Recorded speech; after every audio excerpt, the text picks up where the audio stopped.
মা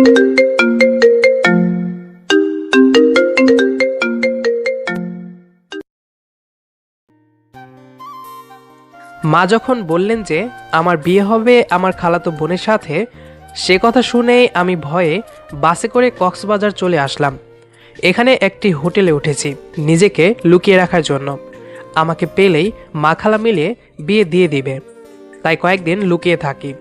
যখন সুরভির বিয়ে হয়ে যাবে তখন আমি আবার বাড়ি চলে যাব। হ্যাঁ, সুরভি আমার খালাতো বোনের নাম। এবার ক্লাস 10-এ উঠেছে, আর তাকে বিয়ে দিয়ে আমার ঘাড়ে চাপানোর প্ল্যান করেছে আমার মা আর খালা।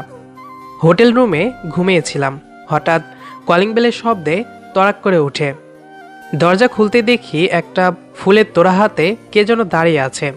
ফুলটার গন্ধ নিতেই আমি অজ্ঞান হয়ে গেলাম। জ্ঞান ফিরে দেখি আমার হাত পা বাঁধা, আমাকে গাড়িতে করে কোথায় যেন নিয়ে যাওয়া হচ্ছে। তার মানে কি আমাকে কিডন্যাপ করা হয়েছে? গাড়ি যে চালাচ্ছে সে রাকিব, আমার বন্ধু। দোস্ত, টেনশন করিস না। লাইফে একবার না একবার তো বিয়ে করতেই হবে। বিয়ে থেকে পালালে হবে? আমাদের ধর্মে তো বিয়ে করা ফরজ। তাহলে তুই পালিয়ে বেড়াচ্ছিস কেন? তুই কিভাবে জানলি যে আমি কক্সবাজারের হোটেলে আছি? তোকে কে খবর দিল? আরে বেটা, এখন ইন্টারনেটের যুগ। তুই নিজেই তোর কক্সবাজারের ছবি তুলে ফেসবুকে দিয়েছিস। ছবির নিচে লোকেশন দেওয়া ছিল, তাই তোকে খুঁজে বের করতে অসুবিধা হয়নি। শালা, নিজের ভুলের জন্য নিজেকেই থাপড়াতে মন চাই। তুই আমার গালে একটা থাপ্পড় দে। তোকে আগে বাসায় নিয়ে যাই, তারপর তোর বিয়ে দিব। তখন আমাদের থাপড়ানোর দরকার পড়বে না। তোর বই তোকে থাপড়ায়া ঠিক করে ফেলবে। এখন বল, ঘর থেকে পালিয়ে গেলি কেন? আমার কষ্টের কথা কি বলবো। আমার যে রোগ, বিয়ে করতে ভয় লাগে। ইন্টারনেটে এই রোগ নিয়ে সার্চ করেছি। এটাকে বলা হয় গ্যামোফোবিয়া। এটা গ্রিক শব্দ। গ্র্যামো মানে বিয়ে, আর ফোবিয়া মানে ভয়। তুই বিয়ে করতে ভয় পাচ্ছিস কেন? এটা জানার জন্য আমাদের ফ্ল্যাশব্যাকে যেতে হবে। জানতে হবে অতীতের ছোটবেলার কথা। জানতে হবে আমার আর সুরভির কাহিনী। ঢাকায় যেতে এখনো 6 ঘন্টা লাগবে। তুই তোর কাহিনী বল, আমি শুনছি আর গাড়ি চালাচ্ছি। আগে আমার হাতের বাঁধন খুলে আমাকে মুক্ত কর, তারপর আমাকে একটা সিগারেট দে। সিগারেট টানতে টানতে গল্প বলি। রাকিব আমার হাতের বাঁধন খুলে দিল, তারপর আমাকে একটা সিগারেট দিল। এখন আমি গাড়ির পেছন সিট থেকে উঠে বসেছি সামনের সিটে রাকিবের পাশে। সিগারেটে টান দিয়ে আমি গল্প বলা শুরু করলাম। যখন আমার বয়স 10, তখন সুরভির জন্ম হয়। ওকে যখন প্রথমবার কোলে নেই, তখনই আমার শার্ট ভিজিয়ে দেয়। ওর জন্মের প্রথম দিন থেকেই আমার সাথে শত্রুতা শুরু হয়ে গেল। আমি ওকে দেখতে পারি না। বয়স বাড়ার সাথে সাথে ওর যখন 5 বছর, তখন দেখি আমার আম্মুকে আম্মু ডাকছে। মেজাজ গরম হয়ে গেল। এই মেয়ে আমাকে একটুও ভালো থাকতে দেয়নি। এখানে আমি তোর বিষয়টা বুঝতে পারলাম না। সুরভিকে তুই অপছন্দ করিস কেন? তা এখনো আমার কাছে ক্লিয়ার না। তাহলে আমার ফ্ল্যাশব্যাকে যাই। যখন সুরভির বয়স 10, তখন আমাকে ভাইয়া না ডেকে ডাকতো জামাই জামাই বলে। খালা আম্মু কিছু বলতো না, দুজনেই মজা পেত। আমি রেগে যেতাম, মন চাইতো থাপ্পড় দেই। তাহলে ছোটবেলায় থেকে সুরভি তোকে পছন্দ করতো? তাহলে তো ভালোই হলো। এখন তাহলে বিয়েটা করে ফেল। দোস্ত, অনেক দিন ধরে পোলাও কোরমা খাই না। তুই আছিস তোর চিন্তায়, এদিকে আমি নিজের চিন্তায় বাঁচি না। সুরভিকে বিয়ে করা মানে নিজের গলায় ফাঁসি দেওয়া, একই হিসাব। তারপর বল, সুরভি ছোটবেলায় আর কি করতো? একবার গিয়েছিলাম ওদের বাসায়, তখন ওর বয়স 6। আমি ওর জন্য চকলেট নিয়ে যাইনি বলে আমাকে কিল ঘুষি দিতে শুরু করলো। আমি পড়লাম বিপদে। খালাখালু দেখি মজা পেয়ে হাসছেন। বিপদ থেকে রক্ষা করলো খালাতো ভাই সিজান। ও এসে সুরভির গালে একটা চড় দিল। সিজান আবার আমার খুব ভক্ত, আমার কথাই উঠে বসে। আমার সাথে কেউ বেয়াদবি করলে সেটা মেনে নিতে পারে না, তা ওর বোনই হোক না কেন। তোর কথার সুরভির সাথে বর্তমানে সুরভির কোনো মিল নেই। আকাশ পাতাল তফাৎ। মানে? তুই সুরভিকে কত বছর ধরে দেখিস না? মানে কত বছর হলো তুই ওদের বাসায় যাস না? প্রায় 5 কি 6 বছর হবে। আমার আবার কারো বাসায় যেতে ভালো লাগে না। আর ওরা তো গ্রামে থাকে, গ্রামে গেলে নেট প্রবলেম দেয়, এজন্য যাই না। এই 5 বছরের সুরভি অনেক পরিবর্তন হয়েছে।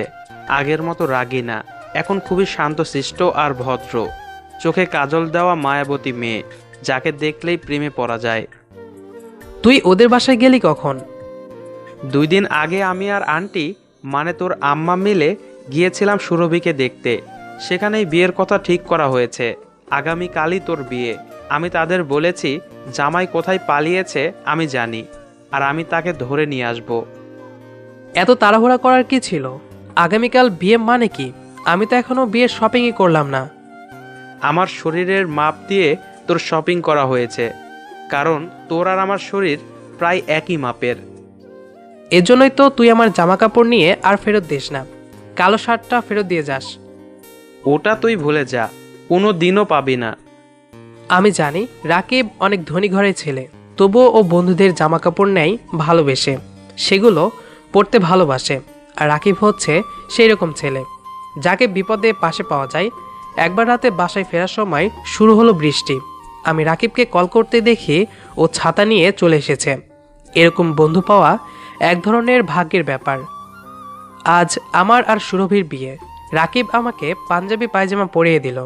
রাকিব বন্ধু হলেও ও হচ্ছে আমার ভাইয়ের মতো, সবসময় সাহায্য করে। রাকিব আমাকে বিয়ের পাঞ্জাবি পরিয়ে দিচ্ছে। দোস্ত, বিয়ের পর ভাবিকে পেয়ে আমাদের আবার ভুলে যাস না। ধুর, আমি কি 8-10টা বন্ধুর মতো যে বউ পেলে বন্ধুদের ভুলে যাব?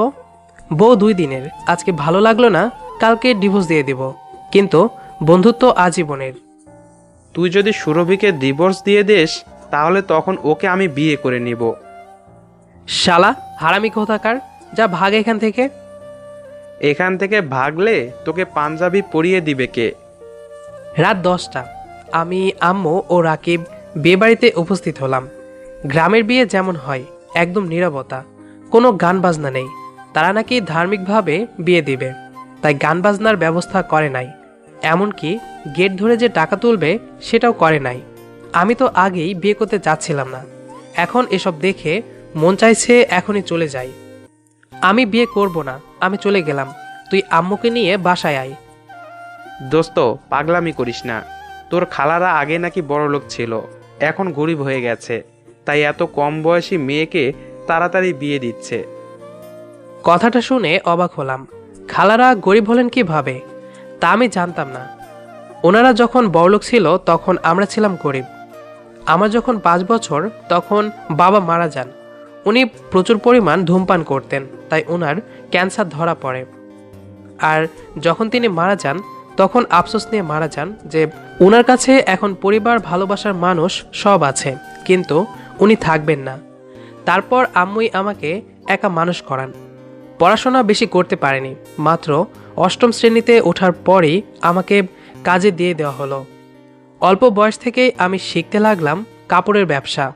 একসময় আম্মু ব্যাংক থেকে লোন নিয়ে আমাকে ইসলামপুরে দোকান নিয়ে দিলেন, আর সেখান থেকেই নিজের জীবনের মোড় ঘুরে গেল।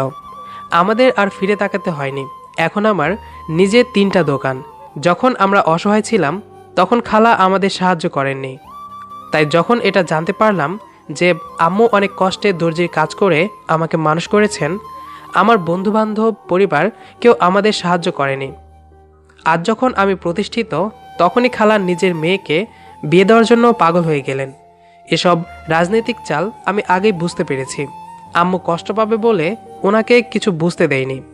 অবশেষে একটা কাজী ডেকে এনে আমাদের বিয়ে দেওয়া হলো।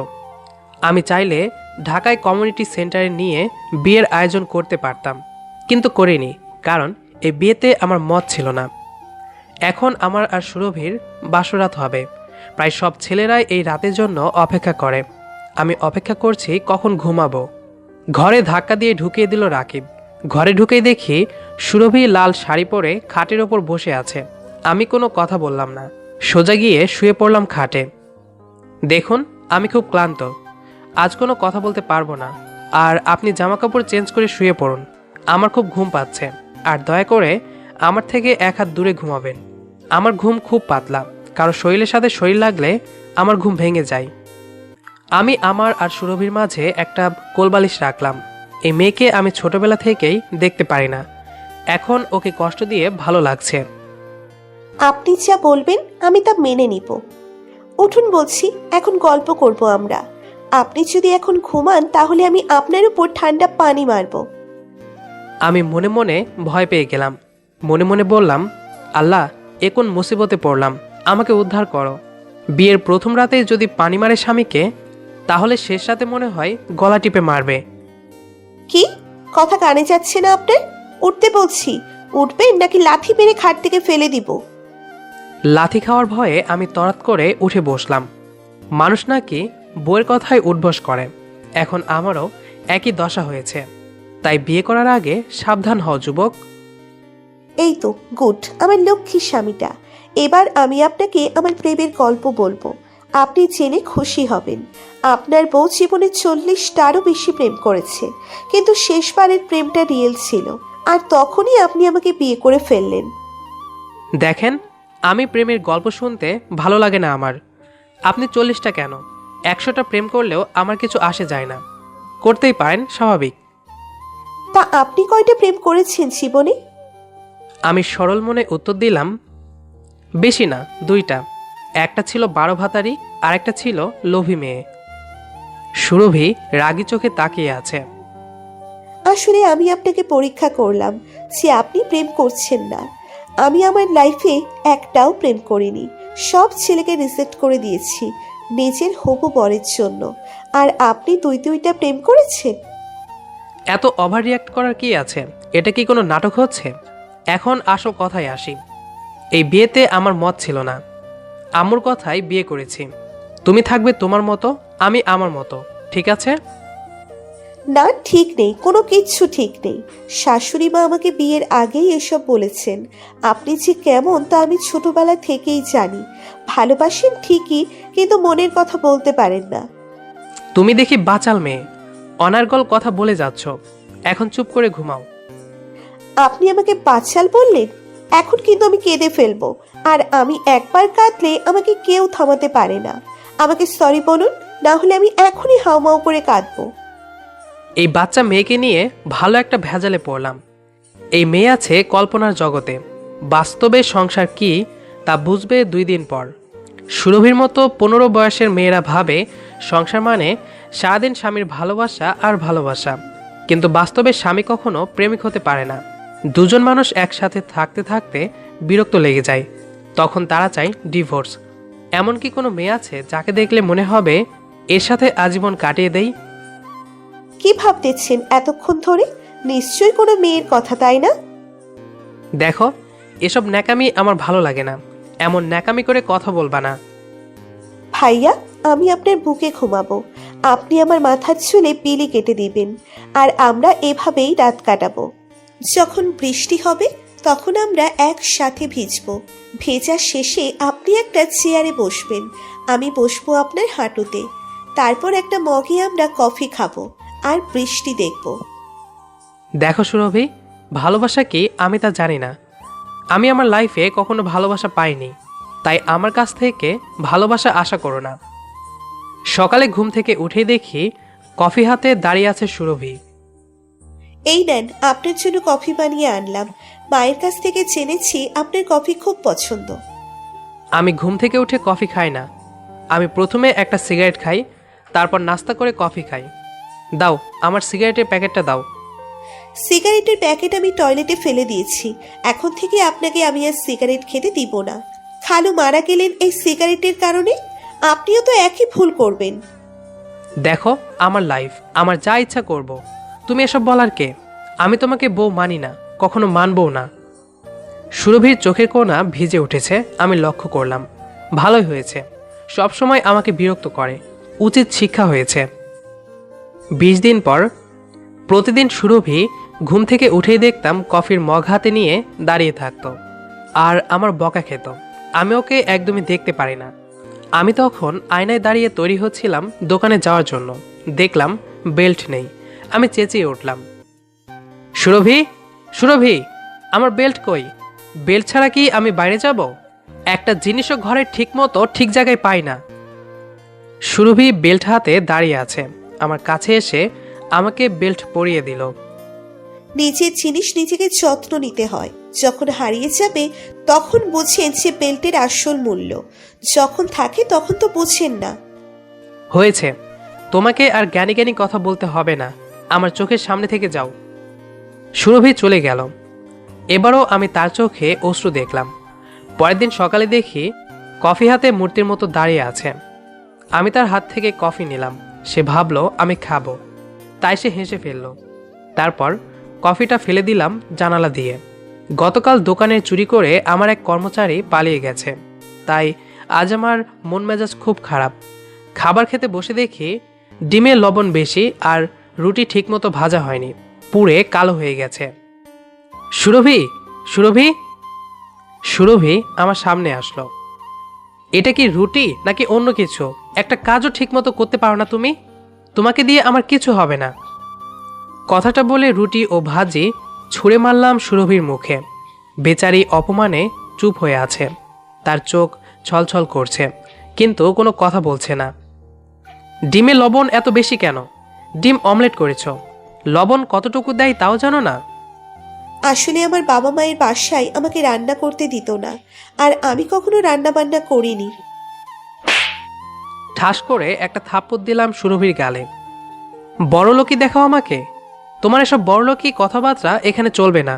ঠিকমতো রান্না করতে পারলে থাকবে, না হলে চলে যাবে। রাত 10টা, বাসায় ফিরলাম। আজ খুব টায়ার্ড লাগছে। টাকাটা যে চুরি করে পালিয়েছিল তাকে র্যাব ধরে ফেলেছে। বেচারাকে রিমান্ডে দেওয়া হয়েছে। বাসায় এসে দেখি ঘর কেমন ফাঁকা ফাঁকা। মা শুয়ে আছেন ওনার বিছানায়। আজকাল উনি সারাদিন শুয়ে থাকেন, ওনার শরীরটাও ভালো না। আমি বসলাম মায়ের পাশে। মা, সুরভি কোথায়? ওকে তো কোথাও দেখছি না। তুই মেয়েটাকে এত অবহেলা, এত অপমান করেছিস যে মেয়েটা সহ্য করতে না পেরে চলে গিয়েছে। ও আচ্ছা, ঠিক আছে। কথাটা বলে চলে আসলাম নিজের ঘরে। আজ কেন জানি ঘুম আসছে না। বুকের ভেতর চাপ অনুভব করছি। কেমন যেন হাহাকার, কি একটা নেই, কি একটা নেই। আমি কেমন জানি সুরভির না থাকার অভাবটা বুঝতে পারছি। সকালে ঘুম থেকে উঠলাম, কিন্তু আজ আর কেউ কফি হাতে দাঁড়িয়ে নেই। বুকের ভেতরটা কেমন হাহাকার করে উঠল। এসবের মানে কি? যখন আয়নার সামনে দাঁড়িয়ে দোকানে যাওয়ার জন্য রেডি হচ্ছিলাম তখন দেখি চিরুনি নেই। আমি চেঁচিয়ে উঠলাম, সুরভি, চিরুনি কোথায়? কোনো উত্তর পেলাম না, কারণ সুরভি তো নেই। সে চলে গেছে তার বাবার বাড়ি। খাবার টেবিলে খেতে বসে দেখি আলু ভাজিতে লবণ হয়নি। সুরভি, ভাজিতে লবণ দাওনি কেন? মা নিজের ঘর থেকে বেরিয়ে এলেন। সুরভি তো নেই, আজ খাবার আমি বানিয়েছি। সমস্যা নেই মা, আমি এমনিতেও লবণ কম খাই। তুই সবসময় মেয়েটার পেছনে লেগে থাকতি, মেয়েটাকে সবসময় বকাঝকা করতি। আজ দেখ সে নেই, কিন্তু তবুও সে তোর মনের কোথাও যেন আছে। রাতে বাসায় ফিরলাম তাড়াতাড়ি। কেন জানি কাজে মন বসছে না। কি যেন নেই, কি যেন নেই। হঠাৎ এরকম হচ্ছে কেন আমার? বাসায় এসে আম্মুর রুমে গিয়ে আম্মুর পাশে বসলাম। আম্মু শুয়ে আছেন। আমি নিজের ভুল বুঝতে পেরেছি।